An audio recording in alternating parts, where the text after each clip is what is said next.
আজকে জুমার দিন আর দিনের পূর্ব মুহূর্তে আসরের পরে দোয়া কবুলের সময়, গুনাহ মাফের সময়, অত্যন্ত মর্যাদাপূর্ণ গুরুত্বপূর্ণ সময়। এর আগে আপনাকে বলেছি যে সব মানুষ যেরকম আল্লাহর কাছে সমান না, সব সময়ও আল্লাহর কাছে সমান। মানুষের মধ্যে যেরকম উঁচু নিচু মর্যাদাবান অমর্যাদাবান আছে, শ্রেষ্ঠত্ব আছে, সময়ও দিনের এরকম বিভিন্ন সময় বিভিন্ন মৌসুম আল্লাহর কাছে অত্যন্ত গুরুত্বপূর্ণ মর্যাদা। তার মধ্যে থেকে আজকের যে দিন আর আজকের যে সময়টা অত্যন্ত, কারণ একদিকে জুমার দিন, আরেকদিকে মাহের রমাদান, আরেকদিকে আসরের পরে মাগরিবের দিন এবং এরপরে আমরা ইফতার। অত্যন্ত অনেকগুলা গুরুত্বপূর্ণ ইবাদত, অনেকগুলা গুরুত্বপূর্ণ সময়ের সমন্বয় হচ্ছে এই সময়। যতক্ষণ এখানে সময়টা ব্যয় করবে ততক্ষণ অন্য সময় যেন হয়তো প্রতি সেকেন্ডে একটা দিকে হতে পারত, কিন্তু এই সময়টা জুমার দিনের বরকত, মাহের রমাদানের বরকত, কোরআনের মাহফিলের বরকত, আসরের পরে মাগরিবের পরের বরকত, ইফতারের বরকত, এতগুলো বরকত মিলাইয়া কত গুণ সওয়াব দিবে পারবেন? কল্পনা করা যাবে? আপনি বলে শেষ করতে পারবেন না কত সওয়াব। সুতরাং এটা থেকে যাতে আমরা দুর্বলা না হলে, আর মায়ের মতো দিয়েছে আমাদের আমল করার মাস, বেশি বেশি করে আমল জোগানোর মাস, আমাদের ঝুলিতে আমল জমা করার মাস। যাই হোক, আমরা সূরা ওয়াকিয়া এর প্রথম 15টি আয়াত আমি তেলাওয়াত করেছি। এই সূরার মোট 96টি আয়াত। আমরা যদি 4 জুমা ধরি, মোটামুটি 4 জুমা এটা শেষ হয়ে যাবে আশা করি। আজকে 15 নম্বর আয়াত আমি তেলাওয়াত করেছি, সূরা ওয়াকিয়া। ওয়াকিয়া শব্দের অর্থ হচ্ছে ঘটনা, মহান ঘটনা, বিস্ময়কর ঘটনা, অকস্মাৎ হঠাৎ একটা ঘটনা। এই সূরাটা হচ্ছে যখন আল্লাহ রাসূল সাল্লাল্লাহু আলাইহি ওয়াসাল্লাম নবুয়ত পাওয়ার পরে মানুষদেরকে, মক্কার কাফের মুশরিক তাদেরকে দ্বীনের দাওয়াত, কালিমার দাওয়াত, ইসলামের দাওয়াত, ঈমানের দাওয়াত দিচ্ছিলেন। পাশাপাশি আল্লাহ তাআলা জানেন যে মানুষের নেচার, হিউম্যান নেচার, মানবিক গুণাবলী হচ্ছে মানুষ যখন কোনো কিছুকে ভয় করে তখন এখান থেকে বেঁচে থাকার চেষ্টা করে। যদি কোনো ভয় না থাকে মানুষ এখান থেকে বাঁচে। যেমন মানুষের নেচার, মানুষের মেধায় আল্লাহ দিয়ে দিয়েছে সাপ, এটা মানুষকে দর্শন করবে, আর দর্শন করলে আপনি বিষাক্ত হবেন, আপনি একটা অ্যাক্সিডেন্ট করতে পারেন। এই জন্য সাপ দেখলে অন্য কেউ আপনাকে সচেতন করা লাগে না, আপনার বিবেকটা আপনাকে না আলাদাকেই সাপ যাওয়া হবে, এর থেকে দূরে থাকতে হবে। এমনকি এই যে গ্রামের যে মাইটে সাপ, ঘোড়া সাপ বলে, এগুলো তো কোনো বিষ তেমন নাই, তেমন কাজও হয় না, এই সাপ থেকে কাজ হয়। যে এখন তোমার বসে আছে যেখানে সাপ ছাড়ে নেই, সব ধরে পাবো আপনার নগদ আল্লাহ দিয়ে দিচ্ছে যে এটা বিষাক্ত। আপনার হিউম্যান নেচার হচ্ছে যেখানে আপনার ভয় আছে সেখান থেকে আপনি বেঁচে থাকার চেষ্টা করেন, যেখানে ক্ষতির সম্ভাবনা আছে সেখান থেকে আপনি বেঁচে থাকার চেষ্টা করেন। আপনি যদি ব্যবসা করেন, আপনি হাজার পরামর্শ করেন, হাজার পর থেকে বিভিন্ন মানুষ দ্বারা আলোচনা করেন যে কোন ব্যবসাটা আমার লাভ হবে, কোন ব্যবসা আমি লসের সম্মুখীন হব না। যার কারণে অনেক মানুষ করে কি, কোনো রিস্কে না গিয়া সুদের ব্যবসা শুরু করে, যেরকম রিস্ক নেই, দেখি রিস্ক নেই, আমি টাকা দিয়ে দিলাম, আমার টাকা দিতেই হবে, ব্যাংকে রাখবো নিশ্চিন্ত, ব্যাংক আমার শুনতে রিস্ক যাচ্ছে। কিন্তু মানুষের জীবনটাই একটা রিস্ক, মানুষের জীবনটাই একটা রিস্ক। কারণ কি, আপনার যে হায়া, যে জীবন নিয়ে আপনি চলতেছেন, এটা তো একটা রিস্ক। যে কোনো মুহূর্তে দাম দেবেন, আপনি কোনো ক্ষমতা রাখা যায়, যে কোনো মুহূর্তে আপনি দুর্ঘটনার সম্মুখীন হবেন, আপনি চলবেন। তাহলে হিউম্যান নেচার হচ্ছে কোনো কিছুর প্রতি যে ভয় থাকে, আর যদি এখানে কোনো চিন্তা থাকে, লসের সম্মুখীন হয়, ক্ষতির সম্মুখীন থাকে, তখন সেখান থেকে বেঁচে। যার কারণে আল্লাহ তাআলা ঈমানের দাওয়াতের পাশাপাশি প্রথম দিকে সূরাগুলো নাযিল করছেন কিয়ামত, মৃত্যুর পরে জীবন, পুনরুত্থান, আল্লাহর কাছে হিসাব দিতে হবে, জান্নাত জাহান্নাম, এই জিনিসগুলো বেশি করে দিয়েছে। আমরা যদি ভক্তিজীবী সূরাগুলো দেখেন, অধিকাংশ কিন্তু সূরাগুলোর মধ্যে এই কথাগুলো বলা যে তোমার মৃত্যুবরণ করতে হবে, আবার উঠতে হবে, তোমাকে হিসাব দিতে হবে, জান্নাত জাহান্নাম সবই আল্লাহর কাছে তোমাকে দাঁড়াতে হবে। যখন রাসূলের দাওয়াতগুলো দেওয়া শুরু করলেন, মক্কার কাফেররা যেহেতু ঈসা আলাইহিস সালাম চলে যাওয়ার পরে 1000 বছরের গ্যাপ, কোনো নবী নেই, মানুষ মানে আল্লাহ থেকে দূরে সরতে সরতে আল্লাহকে ভুলে তারা দুনিয়া প্রকৃতি প্রেমী হয়ে গেছে। তারা মনে করছে যে তাদের যে সৃষ্টি, তাদের জন্ম হচ্ছে, এটাকে প্রকৃতি মনে করবে, যে প্রকৃতির কারণে আমরা সৃষ্টি হচ্ছি, আবার একসঙ্গে বলে যাবো কাঠের নিচে। অর্থাৎ একজন আল্লাহ আছে, এই পৃথিবী ধ্বংস হবে, আমি মারা যাবো, এরপরে হিসাব হবে, আমি আবার উঠবো, এই ধ্যান ধারণা থেকে সকল মানুষ কি হয়েছে, সরে গেছে। দীর্ঘদিন কোনো নবী না পাওয়ার কারণে, অলি না পাওয়ার কারণে, দাঁড়িয়ে না পাওয়ার কারণে তারা সরে গেছে। হঠাৎ করে যখন রাসূল ঈসা এরকম একটা মুহূর্তে যখন এই কথাটা বললো, তখন তাদের কাছে তো অবাক লাগে। তাদের কাছে মানে খুব অবাক লাগা শুরু হলো, কি বলে আমার দাদা পর্দাদা 14 গোষ্ঠী পর্যন্ত 14 সিঁড়ি পর্যন্ত দেখছি সবাই এখানে করতেছে কি কাবা শরীফের ভিতরে এতগুলা মূর্তি, এগুলোর পূজা করে, ওরাই আমাদেরকে খাওয়া দাওয়া দেয়, আমরা চলে সূর্য উঠে চন্দ্র উঠে ডুবে যায়, রাত আসে, মানুষ মারা যায় পানিতে দাম করে দেয়, ওটা আর ওটাকে তারা জ্বালাই দিত, ওটা তো শেষ, দুনিয়া শেষ মানে সব শেষ, আর এরপরে কিছু না। হঠাৎ করে একটা কথা শুনছে, মেসেজ শুনছে যে না এই কিন্তু শেষ না, এরপর আবার নাকি উঠতে হবে, আবার নাকি কিছু হিসাব দিতে হবে, কোন আল্লাহর কথা বলে?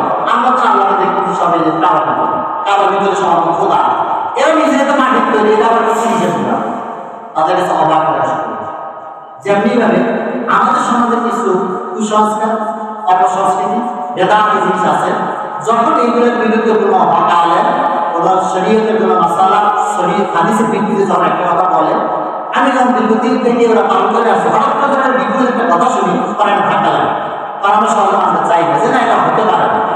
আমি নিজেকে চর্চা, আমি গ্রামে বড় হয়েছিলাম, প্রথমে গ্রামের পরিবেশে ওইরকম তো আর আলোচনা পাইনি, কিন্তু গ্রামের কিছু বেদাত ছিল, এই বেদাতগুলো আমরা মানলাম। যখন নিজেরা পড়া শুরু করলাম, কাহিনী আসলাম, হাদিস করলাম, তাফসীর করলাম, তখন ওস্তাদের সাথে আমার অনেক বিতর্ক হয়েছে। আমার ওস্তাদের সাথে অনেক বিতর্ক করেছি, তবে বিতর্কটা ছিল ভদ্রতা, ওস্তাদ এবং ছাত্র সুলভ প্রশ্ন যে এটা কেন হবে, এটা কেন হবে, আমি যেটা করেছি এটা আমাদের ক্লিয়ার হয়েছে যে আসলে আগে যেটা করতাম এটা নয়, এখন যেটা করতেছি বা জানতেছি এটাই সব। নামাজ আমরা যে নিয়ম অনেকে পড়তাম, যেমন আমি পড়াইলে বলি কোরআন শরীফ পড়া, আমাদের পক্ষে যখন গ্রামে পড়াইতো, মন্দিরে পড়াইতো, কাছারি করে, তখন আমাদের ওস্তাদে পড়াইতো আলিফ বে পেয়েছে, বুড়া মানুষের কুবিরা জানবে কি পড়াইতো আলিফ বে পেয়েছে। যখন আমাকে জানা গিয়ে আমার বড় ভাই নুরানি পড়ানো শুরু করলো, তখন দেখি পড়াচ্ছেন কি আলিফ বে পেয়েছে না, পড়া হচ্ছে আলিফ বা তা, এই যে পার্থক্য। কিন্তু প্রথম তার মানতে না পারবে কি করে, আমার ওস্তাদ বড় অবস্থা, তারা আলিফ পেতেছে বলে এখন এখন তালিফ কথা। এইরকম যখন একটা দীর্ঘদিনের একটা পরিবেশের সাথে যখন ভিন্ন একটা পরিবেশ আসে, তখন মানুষের খাপ খাওয়ার সমস্যা। এই জন্য আল্লাহ তারা কি করলেন, তাদেরকে ভয় দেখেন যে না যেটা মনে করছে যে এটা শেষ হয়ে যাবে, না একটা সময় আসবে এই দুনিয়া তোমরা যেরকম মারা যাচ্ছে দুনিয়াটা মারা যাবে, এই দুনিয়ার একটা কি হবে, মৃত্যু হবে, এই চন্দ্র সূর্য যা দেখতো সবকিছু মৃত্যু হবে, সবকিছু ধ্বংস হবে।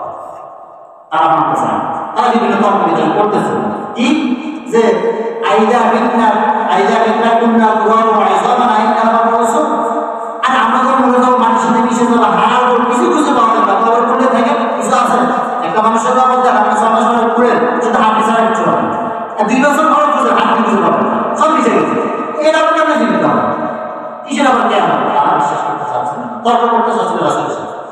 সর্বশেষ আল্লাহ তাআলা ওই প্রেক্ষিতে এই সূরা ওয়াকিয়া নাযিল করে বুঝাই দিলেন এই সূরা ওয়াকিয়ার মধ্যে কিয়ামত থেকে শুরু করে জান্নাত জাহান্নাম পর্যন্ত কে কোন দিকে যাবে, কোন পথে যাবে, কে কোন পাশে দাঁড়াবে, কিয়ামতের মাঝে সব বলে দিয়েছে, একদম চাক্ষুষ অর্থাৎ ড্রয়িং করে দেখাই দিয়েছে।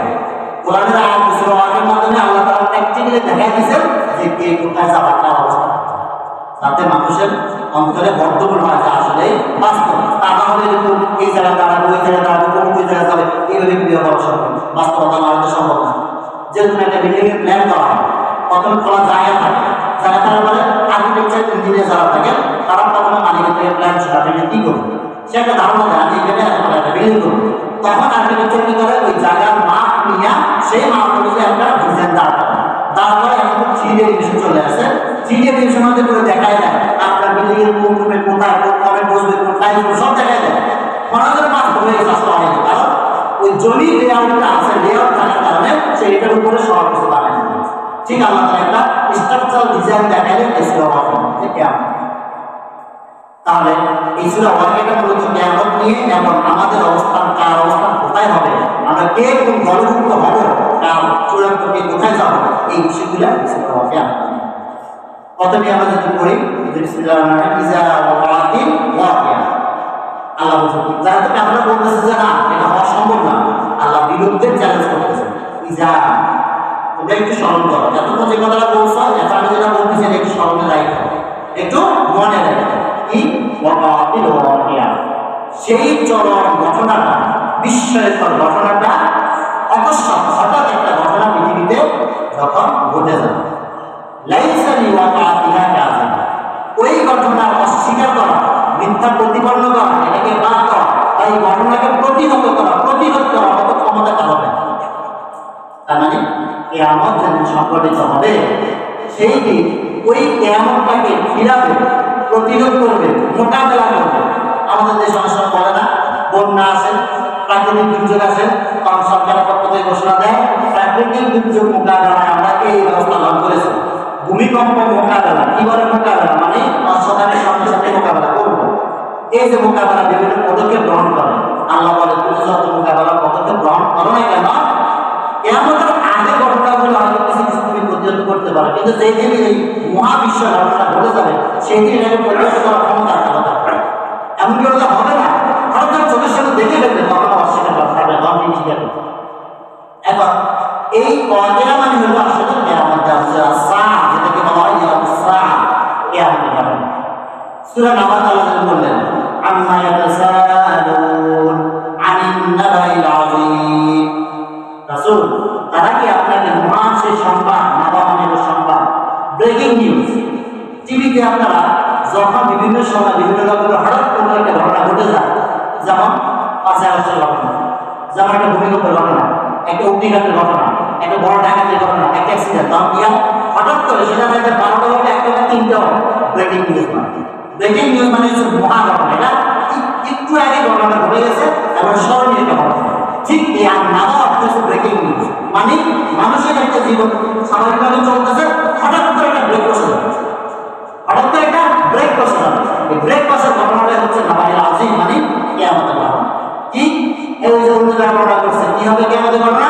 যে গর্ভবতী নারী, সে যে গর্ভ অবস্থায় আছে, ওই গর্ভ থেকে যে তার সন্তান বের হয়ে গেছে, এই অনুভূতিটা তার মধ্যে থাকবে না, কারণ ওই ব্রেকিং নিউজের দিকে তাকায় না যে কি করে তার সন্তানের দিকে যে আর বছর হয়ে চলে গেছে, তার খবর থাকবে না, ওই ব্রেকিং নিউজ তার খবর।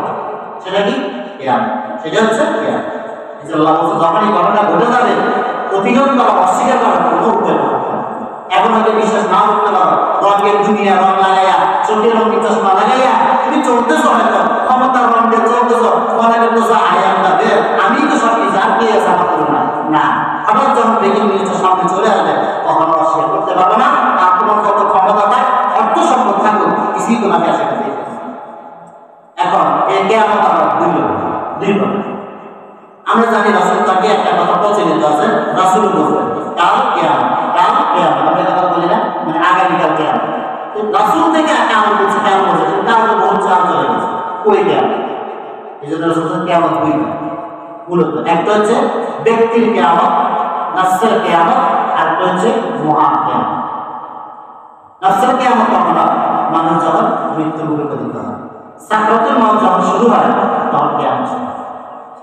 আপনি বিভিন্ন মুমূর্ষু রোগীর কাছে যদি থাকেন তখন বুঝতে পারবেন, বিশেষ করে যদি গুনাহগার হয়, পাপী হয়, তাহলে বুঝতে পারবেন যে মৃত্যু কত প্রকার। আমি দুই একটা ঘটনা শুনেছি, আপনার অনেক সময় ইয়েতেও বিভিন্ন ফেসবুক মিডিয়াতে দেখা যায় অকস্মাৎ মৃত্যু, বিভিন্ন প্লেয়ার থেকে খেলতে খেলতে কালো হতে বলে গেছে, গায়ক গাইতে গাইতে রাখতে বলে স্টেশনে বলে গেছে, নৃত্য করতে বলে গেছে, ফুটবল খেলোয়াড়, ক্রিকেট খেলোয়াড়, একজন সচিব, একজন প্রশাসক অফিস করতেছে, এই চেয়ার থেকে উঠে ওই চেয়ার যাইতেছিল, ওই মাঝখানে মাত্র বলেছে। এরকম বহু ঘটনা আছে। আর যদি বললাম পাপাচারী হয়, পাপাচার যদি হয়, তাহলে দেখবে যে মৃত্যুগুলো কত কঠিন। এবং রাসূলের হাদিস যখন জিজ্ঞেস করছিল রাসূলকে, আল্লাহ ইয়া রাসূলুল্লাহ মৃত্যুর যন্ত্রণা কত কঠিন, রাসূল সেটা মুখে বলে বোঝা যাবে না, একটা উদাহরণ দিই। এই উদাহরণ ওই তুলনা পৃথিবীর কোনো সাথে কোনো কষ্টের সাথে তুলনা হবে না। তারপরে বোঝার জন্য রাসূল একটা দৃষ্টান্ত দিয়েছে। কি দৃষ্টান্তটা হচ্ছে, একটা বকরি বা ভেড়া বা গরু বা ছাগল তুমি জবাই না করে জীবিত অবস্থায় যদি এই দুম্বা বা ছাগলের গা থেকে যদি চামড়াটা টেনেছিল, এই বকরি বা এই প্রাণীটার কি পরিমাণ কষ্ট হবে তুমি কল্পনা করতে পারো? এর চেয়ে বড় যন্ত্রণা হচ্ছে। এই জন্য কিয়ামতের জন্য দুইটা, একটা ব্যক্তির কিয়ামত, আপনার যখন মৃত্যু সামনে আসবে তখন সেটা আপনি বুঝবেন। দেখবেন অনেক যারা পাপী হয় তাদের দেখবেন চোখটা অনেক বড় হয়ে যায়, মুখটা হা হয়ে যায়, বড় বড় নিঃশ্বাস নিতে থাকে, হাত পা হয়তো ছুটতে পারবে, কারণ আল্লাহ তাআলা এটা করে দিয়েছেন কারণ তার সাকরাতুল মাউত শুরু হওয়ার আগে জিবরাইল মৃত্যু যে ঘটনাগুলো এখানে বর্ণনা আছে যে ফেরেশতারা প্রথমে কি করে আজরাইলের সাথে তার আরো সহযোগী ফেরেশতারা থাকে, সেনাবাহিনী থাকে, তারা আগে তার পা থেকে শুরু করে চাপতে চাপতে চাপতে চাপতে হাতটা সবকিছু অকেজ করে দিয়ে শুধুমাত্র কলবের জায়গাটা রুহটাকে নিয়ে আসে, পুরো বডিটা থাকে না, যার কারণে যত কষ্ট হোক তার রুহের উপর দিয়ে যাচ্ছে কিন্তু তার বডি না বডি না যার কারণে ছিঁড়ে যদি বডি না ক্ষমতা মানুষকে আল্লাহ দিতেন তাহলে দেখতেন একটা মানুষ কি পরিমাণ ছাড়ায় কোরবানির সঙ্গে করে জবাই করেন, ফ্যামিলিটা করে জবাই করেন, আপনি কত রকম বাইরে দেবেন এরপর দেখেন না বাল ছিঁড়ে বলতে চলে না। তার মানুষের যদি এরকম থাকতো যে তাকে হাতটা ছোটাছুটি করার ক্ষমতা দিয়ে রাখতো তাহলে দেখতেন একটা মানুষ আপনার পাশে থাকতে পারতেন না, ওর সব কিছু ভেঙে চুরে দিত। তারা সেটা করে দিয়েছেন মানুষের সম্মান, তাকে অপমান করেন নাই, অন্ধকে যা শাস্তি দিলেন দুনিয়াকে অপমান করেন নাই, পাপিটি গুনাহগার সেইকে আমলদার হিসাব মতো দেয় নেই, অল্প একটু সিম্পটম দেয় মানুষকে শিক্ষার জন্য, আলটিমেটলি আল্লাহ তাআলা সম্মানের সাথে নিয়ে। তাহলে এই গেলে একটা কেয়াম, তাহলে এই ঘটনা ঘটে যাবে তখন আপনি আশ্রয় করতে পারবেন না। যতই লাগাইছেন একটু আগেও মায়ের ফোন দিয়েছেন, টিভিতে ফোন দিয়েছেন যে আমি আসতেছি ইটা নিয়ে আসতেছি, একটু 2 মিনিট পরে আপনি তাকে নিচে পড়েছেন। গত বছর একটা ঘটনা দেখলাম, স্বামী স্ত্রী সন্তান, 2 সন্তান আর স্বামী স্ত্রী মোটরসাইকেলে যাচ্ছে, দূরত্ব পথ নাই, সব জায়গায় ব্রেক, বাম পাশে রিক্সাওয়ালা, ডান পাশে একটা ট্রাক, ডান অবস্থা ছিল, হঠাৎ করে জ্যাম ছাড়ছে, মোটরসাইকেল টান দিয়েছে, বাম দিকে একটা অটো ছিল, এই অটোর সাথে ধাক্কা লাগে মোটরসাইকেল একটু কাইতে হয়ে গেছে, কাইতে হওয়ার সাথে পিছনে তার স্ত্রী একটু স্বাস্থ্যবান ছিল, সে পড়ে গেছে, পড়ে যাওয়ার সাথে মাথাটা টাকে চারটা নিচে চলে যায়, আর টাকটা শুধুমাত্র হালকা টান দিয়েছিল, এটাই সন্তান স্বামী মোটরসাইকেল সব দাঁড়ানো আছে, বাঁচাতে পারছে ওই নিয়ামতটাকে অস্বীকার করতে পারছে, এই ঘটনা ফেরাতে পারছে, আইসিইউ ঢুকে রাখেন ফেরানোর ঘটনা সমাজের আপনি যাওয়া পাবেন ওই ঠিক কারণ সময়টা হবে ঘটে যাবে।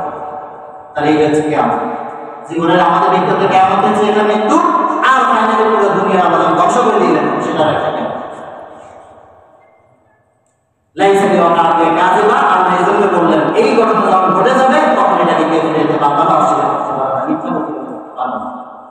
এখন এই ঘটনা যখন শুরু হবে কি কি সিম্পটম দেখা যাবে কেমন এবার আলামতগুলো বলছে আল্লাহ যে কি দেখলে তোমরা বুঝবা ওই মহা ঘটনা শুরু হয়ে গেছে।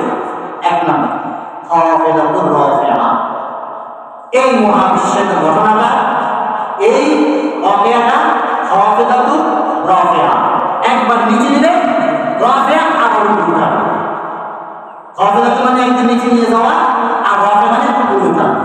কিভাবে একটা দিক উদাহরণ দিই, নৌকা তো ছিলেন না, আপনার নৌকা উঠে যাওয়ার সময় নৌকায় উঠার পরে বা লঞ্চে উঠার পরে যদি সমুদ্রের মাঝখানে প্রচন্ড আকারে ঢেউ তৈরি হয়, জলোচ্ছ্বাস তৈরি হয়, ঘূর্ণিঝড় তৈরি হয়, তখন নৌকার ভিতরে মানুষগুলা কি হয় এইভাবে মানে লড়া শুরু করে আর একটা একটা করে পড়ে। দেখা গেছে যে সিটে সময় ছিল লঞ্চের মধ্যে অনেক সময় হয় না, আমরা শুনি যে আমার যদি মানুষ মারা গেছে লঞ্চের মধ্যে পড়ে কি হয়, দেখা যাচ্ছে সিটে শুয়ে আছে সে নিচে পড়ে গেছে, যে নিচে দাঁড়িয়েছে সে সিট হয়ে গেছে, উলট পালট হয়ে গেছে। ঠিক কিয়ামতের যখন হবে আল্লাহ তাআলা একটা নাড়া দিবেন, একটা ঝাঁকি দিবেন দুনিয়াটাকে, ঝাঁকির সাথে নিচের মানুষ উপরে উঠবে, মানুষ নিচে হয়ে যাবে, সব উলট পালট হয়ে যাবে। এই ঝাঁকি বুঝছেন আপনি?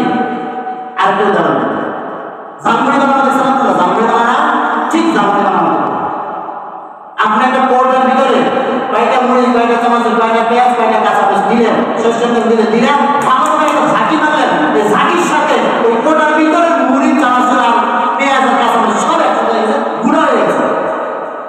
ঠিক আমাদের দিন যারা থাকবে সেই সময়টা আপনারা আমার একটা ঝাঁকি দিলে আল্লাহ তাআলা ঝাঁকির সাথে সব গুঁড়া হয়ে যাবে।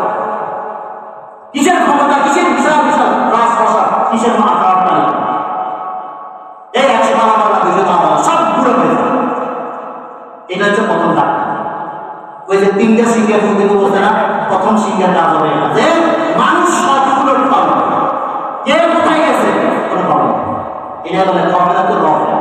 আরেকটা ব্যাখ্যা আব্দুল্লাহ ইবনে আব্বাস রাদিয়াল্লাহু তাআলা আনহু বলেন, তিনি এই ব্যাখ্যাটা বলেছেন যে এই খাফিদাতুর রাফিআ মানে হচ্ছে আল্লাহ তাআলা যেদিন কিয়ামতটা হবে সেদিন যারা দুনিয়াতে বিশাল বিশাল সম্মানের মর্যাদা ক্ষমতার অধিকারী ছিলেন, দুনিয়াতে যারা বড় পদে নিয়োজিত ছিল তারা নিচে তারা অপমানিত হয়ে যাবে, তারা লাঞ্ছিত হয়ে যাবে। আর দুনিয়াতে যারা অসহায় অবস্থা চলাফেরা করেছে, লাঞ্ছিত ছিল, অপমানিত ছিল, যার সামাজিক প্রতিষ্ঠান ছিল না, যাকে মানুষ কোনো মূল্যায়ন করতো না, গরিবী হালাতে চলতো, এই লোকটা চলে যাবে উপরে, মর্যাদা চলে যাবে। আল্লাহর সামনে ওই দুনিয়াতে যিনি ক্ষমতাবান ছিল, মর্যাদাবান ছিল, যাকে দেখলে হাজার হাজার মানুষ ছেলে দিতে সালাম দিত, রাস্তা ছেড়ে দিত, যাকে দেখলে আলেমের সবাই চেয়ারে বসাইতেন, কি উনি আমি সভাপতি ওনারা চেয়ারে বসাইছেন, আর একজন কোরআনের হাফেজ বা তালিম এলেন, তারে আপনি নিচে বসায় রাখছেন। দুনিয়াটা কেমন যেন উল্টা করে গেল। হয়তো ওই কোরআনের তালিম এলেমটাকে চেয়ারে বসাই দিলেন, চেয়ারে দিন দিয়েছেন, তালিম দিয়েছেন না। আবার এইখানে যারা বসা আছেন, আমার মত থেকে আমি যদি জাহান্নামে হয়ে যাই, আল্লাহ মাফ করে দেন, আল্লাহ না করুন, আপনাদের এখান থেকে জান্নাতে হয়ে যায়, তাহলে আমার এখান থেকে নিচে যাওয়া আপনার চেয়ার আছে। এটা হচ্ছে কেমন, কে কোথায় যাবো কোন হুঁশ নাই। এটাই হচ্ছে রাফিয়া। আব্দুল ইবনে আব্বাস বলেন এটা হচ্ছে রাফিয়া, উচ্চ মর্যাদা যারা ছিল, অহংকারী যারা ছিল। এখানে আরেকটা ব্যাখ্যা আছে যে যারা দুনিয়াতে অহংকারী ছিল, সে অহংকারী দুনিয়াতে বাঁচে না, যে আমি তো সবচেয়ে বড়, ক্ষমতাবান, শিক্ষিত, সম্প্রচারী। এই ক্ষমতা যারা অহংকারী ছিল, অহংকারকে চূর্ণ বিচূর্ণ করে দিলেন। আর যারা কোনো অহংকার ছিল না, নম্র ভদ্র ছিল, রাস্তায় হাঁটার সময় মাথা নিচু করে হাঁটত, আমার তাদের মর্যাদা করতে। এটাই ক্ষমতা। শুধু আপনারা আমল ঠিক করেন, দুনিয়ার চাকচিকে দুনিয়ার ক্ষমতা নিয়ে আপনার আফসোস করার কিছু নাই। কিয়ামতের ময়দানে আল্লাহ তাআলা আপনার মতো কৃষককে, আপনার মতো মুচিকে, আপনার মতো কসাইকে আল্লাহ তাআলা বুঝাইতে পারে। বুঝার কথা জানা, বুঝার জন্য আল্লাহ কাছে বলছে, বেশি কথা বলতে আল্লাহ মজা করতেছিল আর কি। তা আল্লাহ কি বলে, আল্লাহ আমার মানে অদ্ভুত ইচ্ছা থাকবো না, বলে আল্লাহ আমার খুব ইচ্ছা হয় কাল কিয়ামতের ময়দানে আমার সাথে কোন মানুষগুলো জান্নাত যাবে, এরকম একটা মানুষ আমার কাছে দেখা। তোমার এটা দেখতে ইচ্ছে হয়েছে, ঠিক আছে, তোমার সাথে জান্নাতে যাবে, তুমি এই জন্য পাইলাম। এখন মুসা তো জানলাই রইল, এই জন্য আমি পাইলাম, তাহলে আমার সাথে ওই রকম করি আল্লাহ পাইলাম, লোকে তো আমার সাথে জান্নাত যাবে, আমি চেষ্টা করছি। বললো অনেক জায়গায় বাচ্চারা একটা কষাই আছে, ওই কষাই ভাবে তোমার সাথে জান্নাতের সাথে কি বলছে, মুসার সাথে জান্নাতের সাথে হবে একজন কষাই, যিনি গরুর মাংস বিক্রি করে। তার কোনো সামাজিক স্ট্যাটাস আছে, সামাজিক মর্যাদা আছে, শিক্ষা নেই, দীক্ষা নেই, অর্থসম্পাদন নেই, সাধারণ কষাই। মুসা তো আগে কি বলা, আমার মতে নবীর সাথে কষাই চলে যাবে, তুমি আগে যাও। মুসা বেড়ে গেছে সফরে, সন্ধ্যাবেশে বেড়ে গেছে, বাজারে গিয়ে বসতে বসতে কষাইকে পাইছে, কষাইয়ের কাছে গিয়ে বলতেছে, ভাই আমি একজন মুসাফির মানুষ, নবী বলেছে দিদা দিবে না, আমি একজন মুসাফির মানুষ, আমাকে এক রাতের জন্য তোমার বাড়িতে একটু আমাকে জায়গা দিবা, দেখা যায়।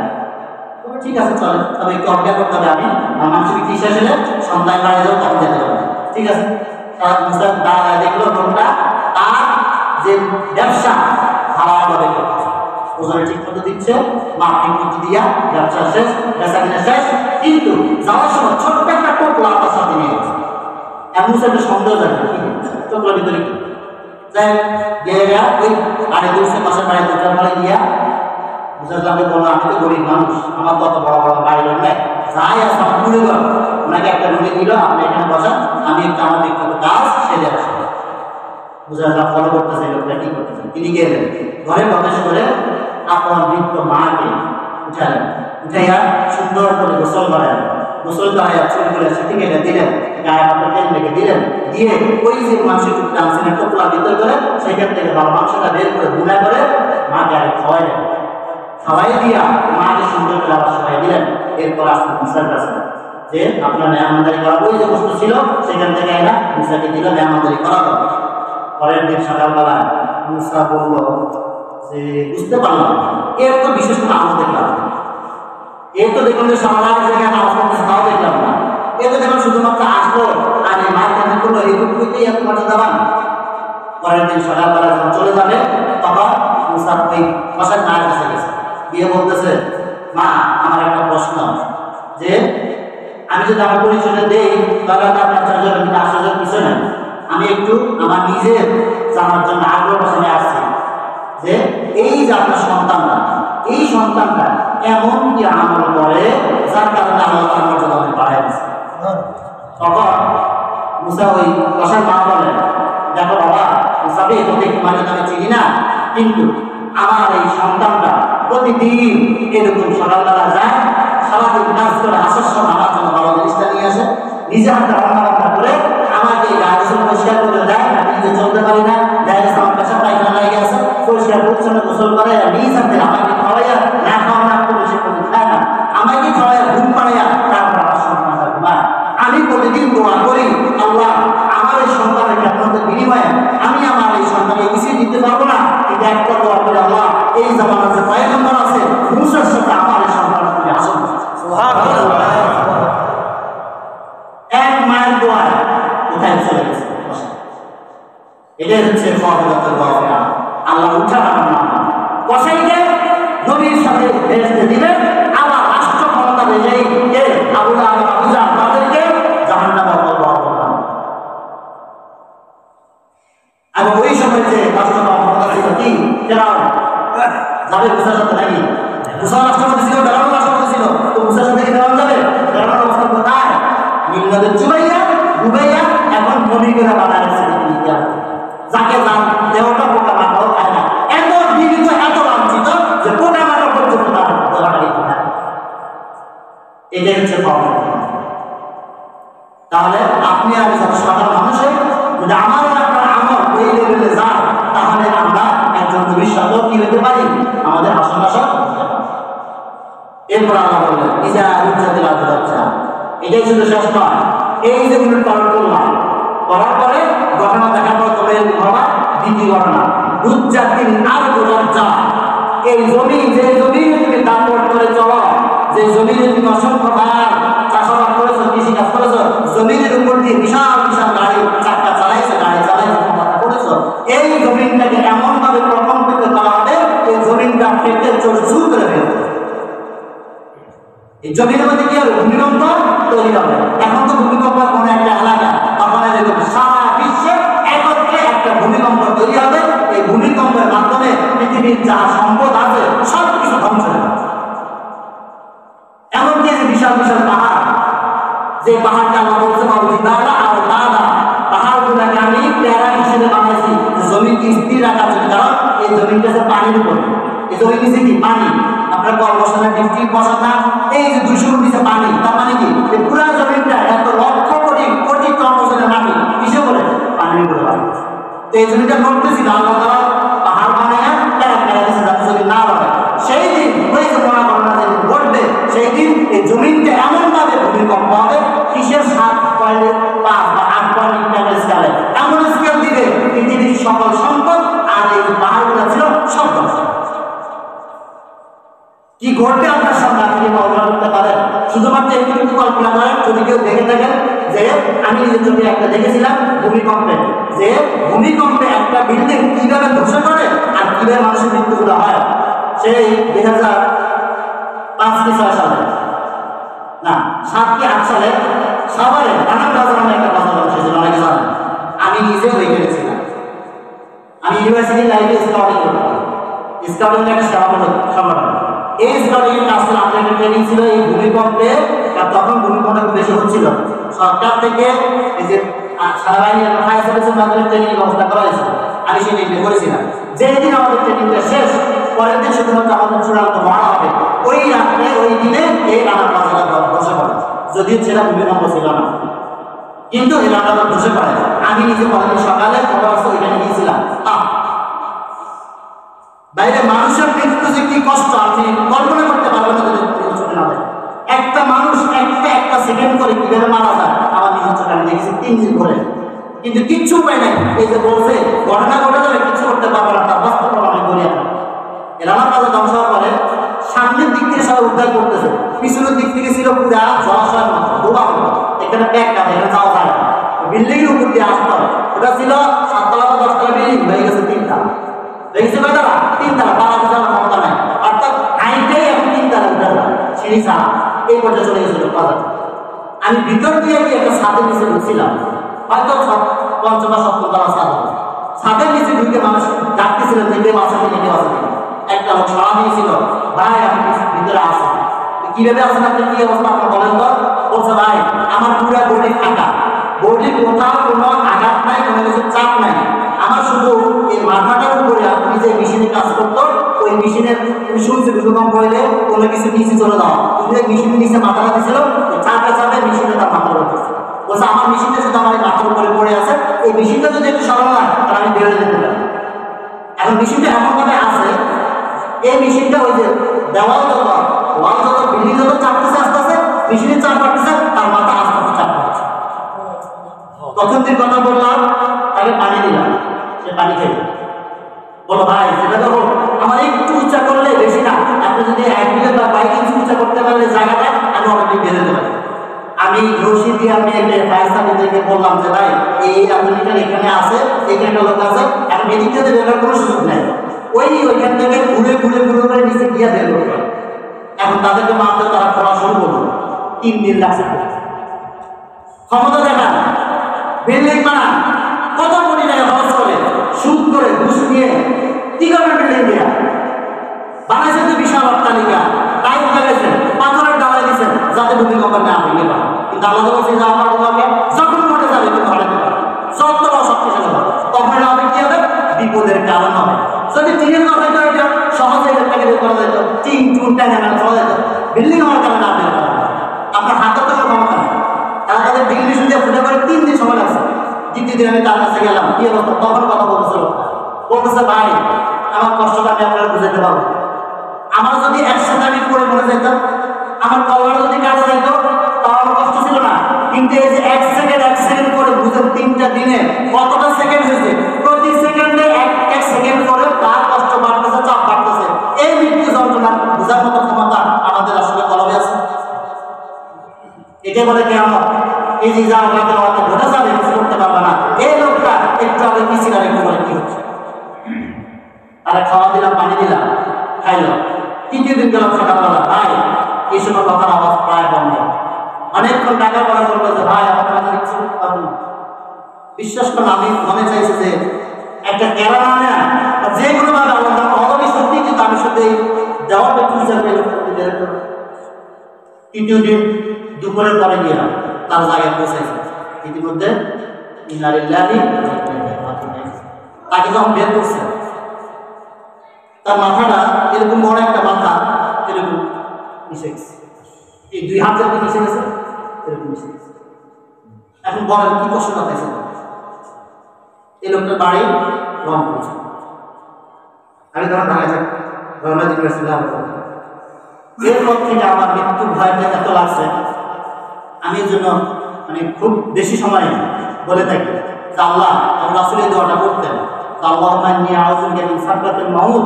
নবী হয়ে দোয়া করতেন, আল্লাহ মৃত্যু যন্ত্রণা সহ্য করার মতো ক্ষমতা আমাদের নাই, তুমি আমার এই সাকরাতুল মাউত থেকে হেফাজত করো, আশ্রয় দাও, তোমার কাছে আশ্রয় চাই, সাকরাতুল মাউত আমাদেরকে দিও না। কারণ সাকরাতুল মাউত যদি আপনার হয়, আপনি যদি পাপী হয়ে যান, আর এই মৃত্যু যন্ত্রণা সত্যিকারে যদি আপনার হয়ে যায়, কষ্টটা হয়ে যায়, ইমান কালেমা আপনার দিকে আসবে না। কারণ মানুষ কষ্ট করলে সাধারণত ও মা ও বাবা এগুলো বলে, আপনার কালেমা আসতে চায়।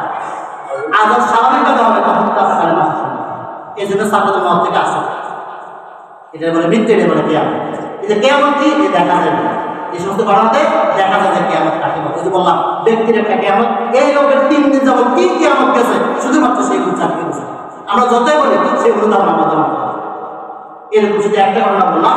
এই রানার বাজার এরকম কয়েকটা ঘটনাই আছে, আরো 10টা আছে যাদের একটা লাশ খুঁজে পাই। মাঝে মধ্যে এরকম ঘটনা ঘটে, ভূমিকম্প হয়, এই যে অগ্নিকাণ্ডগুলো হয়, মানুষ পুড়ে যায়। এই যে 5 আগস্টের ঘটনা প্রসঙ্গ করে বলছি, কি মানুষ, এটা কি মানুষটা কি পশুর চেয়ে অদমকে আল্লাহ এমনি বলছিল, মারছে তো মারছে, এরপরে ভ্যানে করে নিয়ে আগুন জ্বালায় গেছে। দেখছেন আপনার ঘটনাটা? সবাই 5টা তারা যুবকরে মাইরা মানুষের লাঠি চুপ করে ডাস্টবিনের মারা করে এরকম করে পড়াইয়া মাইরা এরকম পড়াইয়া দিচ্ছে। অর্থাৎ তার পরিবারকে রাস্তা খুঁজে পেতে দেন নাই। এরপরে আবার আপনারা যদি বলেন আগেই ভালো ছিলাম, উনি ভালো ছিল, তাহলে আপনাদের বিবেকে আসলে কি বলছে? মানুষ মানুষকে এভাবে মারতে পারে বা অত্যাচার করতে পারে, এটা কি মানুষ তার কল্পনা করতে পারে? যার কারণে আল্লাহ বলছেন যারা এইরকম কাজ করে ভালো আদল, এরা কুকুর শুয়ার, এদের চেয়ে অদল। কারণ কুকুর শুকুর এই কাজগুলো করে। এরকম 5 আগস্টের জুলাই বিপ্লবে কত মানুষের জীবনে কিয়ামত ঘটে গেছে কল্পনা করতে পারে। বাবার হাতে সন্তান, ছোট্ট করে সন্তান গুলিবিদ্ধ হয়ে জানালা ঘরের ভিতরে, মায়েরা পুলিশের মায়েরা গাড়ি থেকে ফেলেছে, দেখছেন না? তখনও জীবন ছিল, ডক্টরের রিক্সা দেয় পারে যে হাসপাতাল করে নাই, বাইরে ক্ষমতা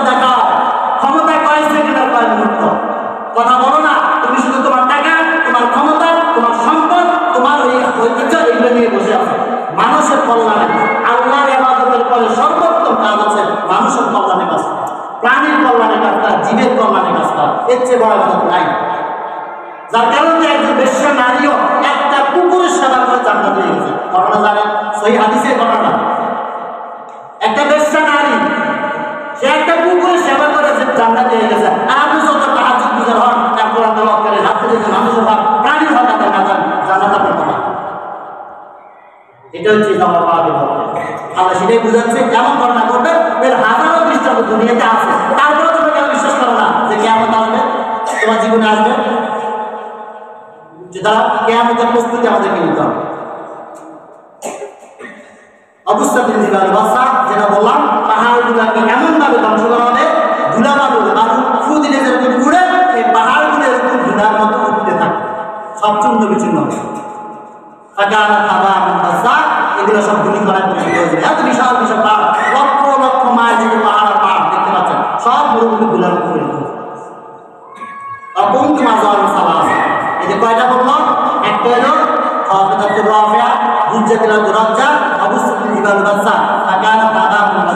চারটা ঘটনার পরে আল্লাহ বলতেছেন এই সমস্ত ঘটনা যখন সংঘটিত হয়ে যাবে, কিয়ামত হয়ে যাবে, তখন পৃথিবীর সকল মানুষ আদম আসমান থেকে শুরু করে একদম কিয়ামতের ওই দিন পর্যন্ত যত মানুষ পৃথিবীতে আসছিল, এই সব মানুষকে আবার উঠানো হবে।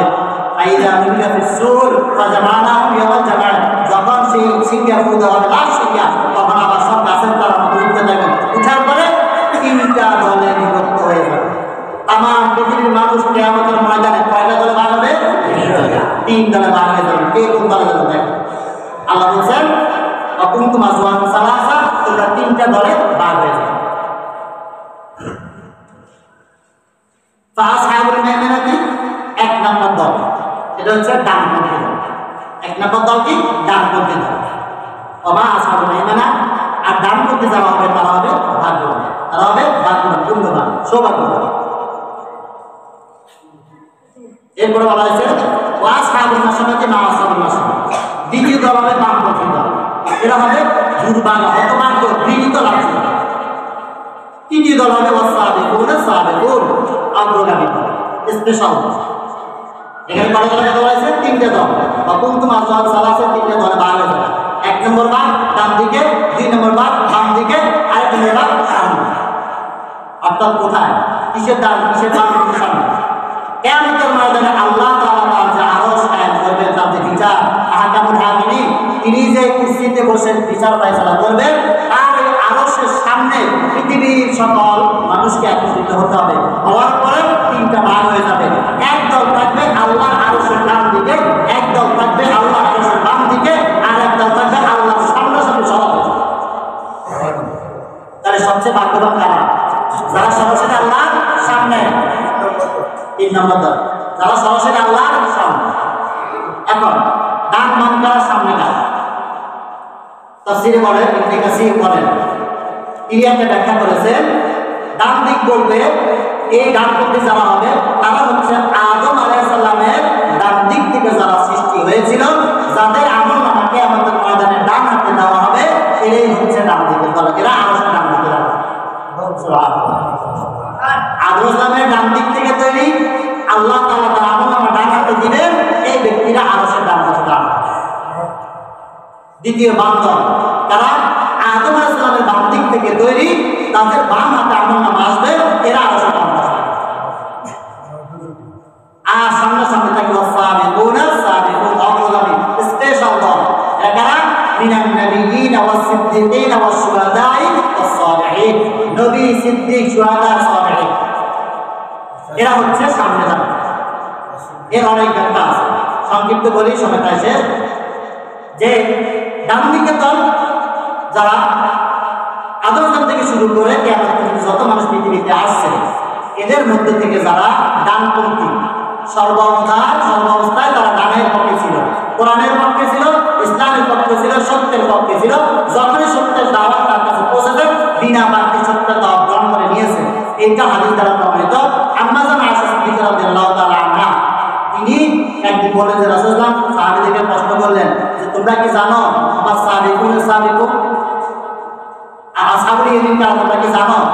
তখন বলে যে আল্লাহ তাআলা রাসূল ভালো জানেন। রাসূল বললেন যেই লোকেরা সত্যের দাওয়াত আসার সাথে সাথে সত্যকে সত্য বলে গ্রহণ করে নিয়েছে, বিনা বাক্যে কোনো দেরি করে নাই, এবং আল্লাহ তাআলা যে হক দিয়েছে সে হক আদায় করেছে। আর নিজের জন্য যাহা কিছু পছন্দ করত তার আরেক ভাইয়ের জন্য সেই ফয়সালা পছন্দ করত। নিজের জন্য ভালো খেজুরটা লাগে আর কর্মচারীর জন্য 2 টাকার খেজুর ভালো লাগে, এরকম না। নিজের জীবনের জন্য যে জিনিসটা আপনি পছন্দ করেন আপনার আরেক পছন্দ তার জন্য সেইটা পছন্দ করতেন। এরকম ব্যক্তি যারা ছিল তারাই হবে ডানপন্থী আসহাবুল ইয়ামিন। তাদের ডান্নাতে আমল আসবে, তারা আল্লাহর দান দিবে। এরা সবাই কি জান্নাত, এরা সবাই কি জান্নাত। বাম দল যারা এর বিপরীতে ছিল, যাদের আমলনামাটা বাম হাতে দেওয়া হবে, তারা থাকবে বাম দিকে, এরা সবাই জান্নাত। এর মধ্যে কাফের, মুশরিক, ফাসিক, ফাজিল, জালেম সব থাকবে। আর মুসলমান থাকবে, শুধু কি মনে করছেন কাফের মুশরিক থাকবে? না, মুমিন মুসলমান থাকবে। কারণ যারা পাপাচার, যারা জালিম, ঈমান ঠিক ছিল কিন্তু জালিম, পাপাচারী ছিল, গুনাহগার ছিল, হক আদায় করে নাই, মানুষের হক আদায় করে নাই, আল্লাহর হক আদায় করে নাই, ইচ্ছা মতো চলছে, সত্যের কথা বলে খুব মাথা ঘুরে নিয়ে গেছে, আগাম শুনছে দিকে চলে গেছে, কার গায়ে লাগে নাই, এই সমস্ত হবে বাম। এরা সবাইকে জান্নাতি, এরা এক বাক্যে সবাইকে জান্নাতি। আর সামনে যারা থাকবে সাবিকুন সাবিকুন, এরা হলো উত্তম দল, স্পেশাল, বিনা হিসাবে গড়বে জান্নাত, বিনা হিসাবে গড়বে জান্নাত। এরা হচ্ছে সাবিকুন, হিসাব সাড়ে দৌড়। আল্লাহ, আমরা কি সে দল করতে পারবো? আল্লাহ তাআলা আমাদেরকে সেই সাবিকুন সাবিকুন না হলেও অন্তত আসহাবুল ইয়ামিনের মধ্যে যেন অন্তর্ভুক্ত করা যায়। যাই হোক, আজকে যতটুকু বললাম এই যে 3টা দল হবে, মৃত্যুর কথা, কিয়ামতের কথা সবসময় স্মরণে রেখে আল্লাহ তাআলা যেন আমাদেরকে আমল করার, জিন্দেগিতে চলার তৌফিক দান করুন। যেই সমস্ত ইবাদত আমাদের কাছ থেকে ছুটে যায় এটার উপরে গুরুত্ব দিয়ে বেশি বেশি ইবাদত করে মায়ের রমজান এবং কবুলের মাস, ইবাদত জমার মাস। এই জন্য একে অনেক বেশি গুণ আল্লাহ তাআলা সুযোগ দিয়ে দিয়েছেন। হয়তো জীবনে 30 বছর 40 বছর ইবাদত করেন নাই, এই মাসগুলোতে বেশি করে এগুলো পোষায় না। আল্লাহ পোষানোর জন্য দিয়েছে, পুরা করার জন্য দিয়েছে, যে আগে পালনে করে না, যখনই সামনে আসতে তখন করে না। আল্লাহ তাআলা আমাদের সবাইকে রোজাগুলোকে কবুল করুন এবং আমাদের সকলকে আল্লাহ তাআলা এই কিয়ামতের ময়দানে আসহাবুল ইয়ামিন এবং সাবিকুন সাবিকুন এই 2টা দলের অন্তর্ভুক্ত করে আমাদেরকে যেন জান্নাতে যাওয়ার তৌফিক দান করেন। সকলকে আমিন। সুবহানাল্লাহি ওয়া বিহামদিহি।